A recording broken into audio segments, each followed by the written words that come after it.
Assalamualaikum warahmatullahi wabarakatuh. Saya Saskia Nurlaziza dengan nomor BP 23 10 11 55 11 0123 dari kelas akuntansi 3 akan mempresentasikan materi mengenai komunikasi.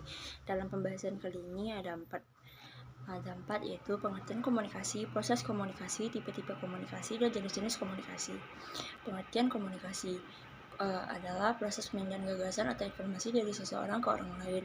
Proses di mana orang-orang bermaksud memberikan pengertian melalui pengiriman berita secara simbolis, dapat menghubungkan para anggota berbagai satuan organisasi yang berbeda dan bidang yang berbeda pula, sehingga sering disebut rantai pertukaran informasi. Proses komunikasi, model komunikasi antar pribadi. Ada proses komunikasi sederhana, yaitu pengiriman dan penerimaan. Proses komunikasi terperinci. Pertama, melalui sumber, yaitu dari link, website, dan buku. Pengubahan berita ke dalam sandi atau kode, atau yang disebut juga encoding, biasa digunakan oleh militer. Pengiriman berita atau transmitting the message melalui BBM atau SMS. Penerimaan berita bisa melalui televisi dan radio. Pengertian penerjemahan data berita disebut decoding, biasanya digunakan jasa penerjemahan dalam bahasa isyarat dalam bentuk lisan maupun tulisan.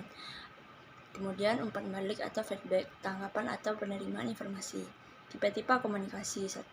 Komunikasi vertikal, komunikasi ke bawah dari manajemen puncak mengalirkan ke karyawan bawah untuk memberikan pengarahan informasi, instruksi, nasihat, dan penilaian kepada bawahan. Komunikasi ke atas untuk memberikan informasi kepada tingkat manajemen atas tanggapan apa yang terjadi pada tingkat bawah. 2. Komunikasi liberal, komunikasi di antara para anggota dalam kelompok kerjasama, komunikasi yang terjadi antara dan di antara departemen-departemen antar tingkat yang sama. 3. Komunikasi diagonal merupakan komunikasi yang memotong secara menyilang diagonal rantai pemerintahan organisasi. Contoh, komunikasi antar pimpinan fungsional dengan pegawai fungsional lainnya. Contoh lain, pegawai fungsional bisa langsung berhubungan melalui telepon, email, atau langsung menemui atasan yang bukan fungsional untuk menanyakan informasi. Peranan komunikasi, pemuasan kebutuhan manusiawi seperti kebutuhan untuk berhubungan dengan orang lain, berlawanan terhadap pengaruh-pengaruh yang monoton dan membosankan. Pedoman komunikasi, itu cari kejelasan gagasan terlebih sebelum berkomunikasi. Penelitian tujuan sebenarnya setiap komunikasi. Pertimbangkan keadaan fisik dan manusia keseluruhan kapan saja komunikasi akan dilakukan. Konsultasi dengan pihak-pihak lain bila perlu dalam perencanaan komunikasi. Perhatikan tekanan, nada, dan ekspresi lainnya sesuai dasar berita selama berkomunikasi. Ambil kesempatan bila timbul untuk mendapatkan segala sesuatu yang membutuhkan atau umpan balik. Ikuti lebih lanjut komunikasi yang telah disediakan. Perhatikan konsistensi komunikasi, tindakan atau membuat harus mendorong komunikasi. Jadilah pendengar yang baik.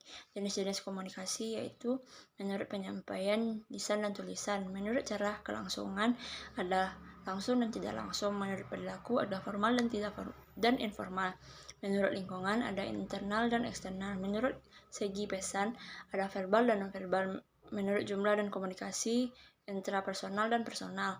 Menurut maksud komunikasi yaitu pidato, wawancara, ceramah, memberikan prasarana, dan memberikan perintah tugas. Saya sampaikan tentang materi kali ini. Semoga yang disampaikan bisa bermanfaat untuk semuanya. Saya sudah dengan wabillahi taufiq wal hidayah. Wassalamualaikum warahmatullahi wabarakatuh.